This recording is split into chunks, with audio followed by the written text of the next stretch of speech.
Guys, അപ്പോൾ ഇന്നൊരു get ready with me ആയാലോ. അപ്പോൾ ഞങ്ങളെല്ലാവരും കൂടെ ഇന്ന് ബലി യാത്രയ്ക്ക് പോകാൻ വേണ്ടിയിട്ട് പോവാണ്. എനിക്ക് കറക്റ്റായിട്ട് അറിയത്തില്ല അങ്ങനെ തന്നെയാണോ പ്രൊനൗൺസ് ചെയ്യേണ്ടതെന്ന്. കഴിഞ്ഞ 2 വർഷം ഇവിടെ ഉണ്ടായിട്ട് ഇതുവരെ പോയിട്ടില്ല. അപ്പോൾ ഇന്ന് പോവാണ്. വെള്ളിയാഴ്ചയാണ്. മ്യൂസിക്കിൻ്റെ ജൂറി ഉണ്ടായിരുന്നു. അത് കഴിഞ്ഞിട്ട് റെഡിയായി പോവാണ്. ഒരു 1/2 മണിക്കൂറിനുള്ള റെഡി ആവണം. അപ്പോൾ ഓൾറെഡി രാവിലെ എഴുതിയിട്ടുള്ള കണ്ണും കുറച്ച് ലിപ്സ്റ്റിക്കൊക്കെ ഇവിടെ ഉണ്ട്. അതിന് മുകളിലാണ് ക്യുക്കായിട്ട് ഞാൻ ഇന്ന് മേക്കപ്പ് എന്നൊന്നും പറയാൻ പറ്റില്ല, ഞാൻ റെഡി ആവാൻ വേണ്ടി പോകുന്നത്. അപ്പോൾ രാവിലെ തന്നെ സ്കിൻ കെയർ ഒക്കെ ചെയ്തതാണ്. അപ്പോൾ കൂടുതലൊന്നും ചെയ്യണില്ല. അപ്പം ഞാൻ ആദ്യം സൺസ്ക്രീൻ, ഇത് അക്വലോജിക്കയുടെ സൺസ്ക്രീനാണ്. ഇതിങ്ങനെ പ്രസ് ചെയ്യുമ്പോൾ വരില്ല. അപ്പോൾ എനിക്കിപ്പോൾ ഈ ഒരു ടൂള് ആവശ്യമാണ് സൺസ്ക്രീൻ ഇടാൻ വേണ്ടിയിട്ട്. ഇതെൻ്റെ പെയിൻറ്റിങ് ബ്രഷാണ്. അപ്പോൾ കുറച്ചിട്ട് കൊടുക്കുക.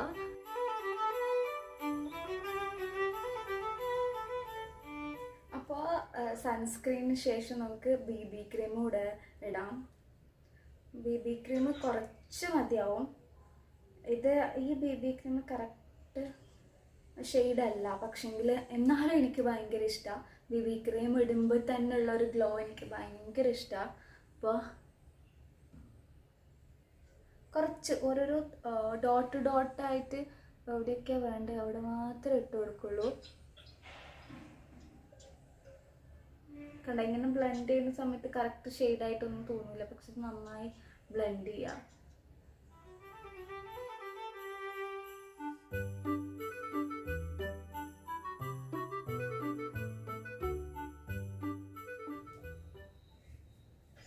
ഇനി നമുക്ക് ബ്ലഷ് ഇടാം. ബ്ലഷ് യൂസ് ചെയ്യാൻ തുടങ്ങിയ പിന്നെ എനിക്ക് ബ്ലഷ് ലിപ്സ്റ്റിക്ക് പോലെ തന്നെ ഫേവറേറ്റ് ആവുന്നുണ്ടോ എന്ന് ഭയങ്കര ഡൗട്ട് ഉണ്ട് കേട്ടോ.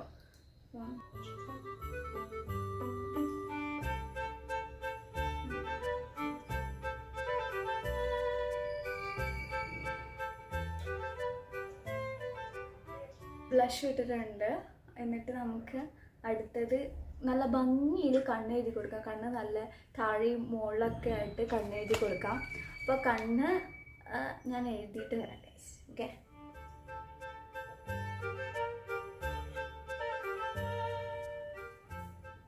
കണ്ണെഴുതിയിട്ടുണ്ട്. കണ്ണെഴുതി കഴിഞ്ഞിട്ടാകുമ്പം ഇത് 2 കണ്ണും 2 രീതിയിലായോ എന്ന് എനിക്കറിയത്തില്ല.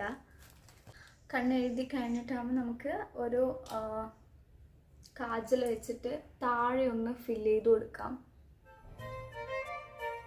ഇനി അടുത്തത് നമുക്ക് ജസ്റ്റ് ഒന്ന് ഐബ്രോ കൂടെ ഫില്ല് ചെയ്യാം. അപ്പോൾ ഐബ്രോ എനിക്ക് ഒരു പെർഫെക്റ്റ് ആയിട്ടുള്ള ഷേപ്പ് ഇല്ല, കാരണം ഞാൻ ത്രെഡ് ചെയ്തിട്ട് ഷേപ്പും ചെയ്തിട്ട് കുറേ ആയി. അപ്പോൾ ഇനി എന്തായാലും ഒരു 2-3 വീക്സ് കഴിഞ്ഞിട്ട് ഷേപ്പ് ചെയ്യാൻ പ്ലാനിലുള്ളൂ. അപ്പോൾ ഇപ്പം ഉള്ള ഷേപ്പിൽ നമുക്ക് ജസ്റ്റ് ഒന്ന് ഫില്ല് ചെയ്ത് കൊടുക്കാം. ഐബ്രോ ഫില്ല് ചെയ്ത് കൊടുക്കാം. ഐബ്രോ ചെറുതായൊന്ന് ഫില്ല് ചെയ്ത് കൊടുത്തതിന് ശേഷം നമുക്ക് ലിപ്പ് ഒന്ന് ലൈൻ ചെയ്യാം. ലിപ്പ് ലൈൻ ചെയ്യാൻ വേണ്ടിയിട്ട് ഞാൻ യൂസ് ചെയ്യുന്നത് സ്വിസ് ബ്യൂട്ടിയുടെ ഡാർക്ക് ചോക്ലേറ്റോ അങ്ങനെ എന്തോ ഒരു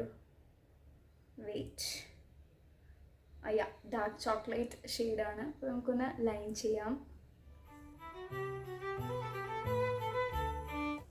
ലിപ്പ് ലൈൻ ചെയ്തിട്ടുണ്ട്. അതിനുശേഷം നമുക്ക് ലിപ്സ്റ്റിക്ക് ഇടാം. എനിക്ക് നിവേദയുടെ ലിപ്സ്റ്റിക്ക് വേണം. ഞാൻ പോയിട്ട് നിവേദയുടെ ലിപ്സ്റ്റിക്ക് എടുത്തിട്ട് വരാം. പിന്നെ നമുക്ക് ഇതാണ് നിവേദയുടെ അടുത്ത് ഞാൻ എടുത്തിട്ട് വന്ന ലിപ്പ് വെപ്പ്. എനിക്ക് എൻ്റെ നോട്ടപ്പുള്ളിയാണ് ഈ ഒരു ലിപ് ഷെയ്ഡും ഈ ഒരു ലിപ്സ്റ്റിക്കും.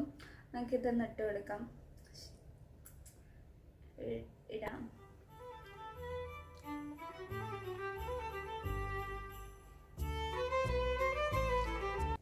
ഞാൻ ലിപ്സ്റ്റിക്ക് ഇട്ടിട്ടുണ്ട്.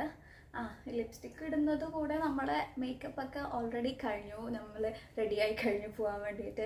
ഇനി നമുക്കൊരു പൊട്ട് കൂടെ വെക്കാം. പൊട്ടും കമ്മലും ഇടാം. ഇതെൻ്റെ റൂംമേറ്റിൻ്റെ പൊട്ടാണ്. അവൾ ഇവിടെ ഇല്ല, അവൾക്ക് ജോലി നടന്നുകൊണ്ടിരിക്കുക. അപ്പോൾ അവളുടെ ഞാൻ എന്താ പറഞ്ഞുകൊണ്ടിരുന്നത് എനിക്ക് ഓർമ്മയില്ല. അപ്പോൾ ഋഷിതയുടെ കോൾ വന്നതാ. അപ്പോൾ ഋഷിതയുടെ സമ്മതമില്ലാണ്ട് ഞാൻ അവളുടെ പൊട്ടെടുത്ത് വെച്ചേക്കാണ്. എൻ്റെ ഋഷിതക്ക് അതൊന്നും ഒരു കുഴപ്പമില്ല കേട്ടോ. ഞാൻ ചോദിക്കാണ്ടിരിക്കുന്നതൊന്നും പൊട്ടൊന്നും ചോദിക്കാണ്ടിരിക്കുന്നതൊന്നും ഒരു കുഴപ്പമൊന്നുമല്ല. അപ്പോൾ കമ്മൽ കൂടെ ഇടാം.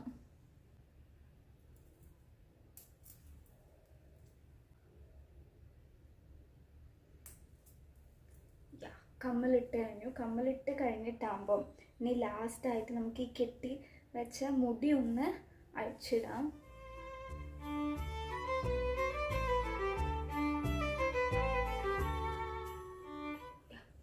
ഇനി വേണമെങ്കിൽ ഒരു ഹെയർ സെറൊക്കെ മുഖത്ത് നിന്നൊക്കെ ഹെയറിൽ അപ്ലൈ ചെയ്യാം. കുറേ ഡ്രൈ ആയി തോന്നുന്നുണ്ടെങ്കിൽ. ഞാൻ എന്തായാലും ഇന്ന് ഹെയർ സെറൊന്നും ഇടുന്നില്ല. അപ്പോൾ റെഡി ആയി കഴിഞ്ഞു ഗൈസ്. അപ്പോൾ ഇത്ര ഉള്ളൂ ഇന്നത്തെ എൻ്റെ വീഡിയോ. Bye guys.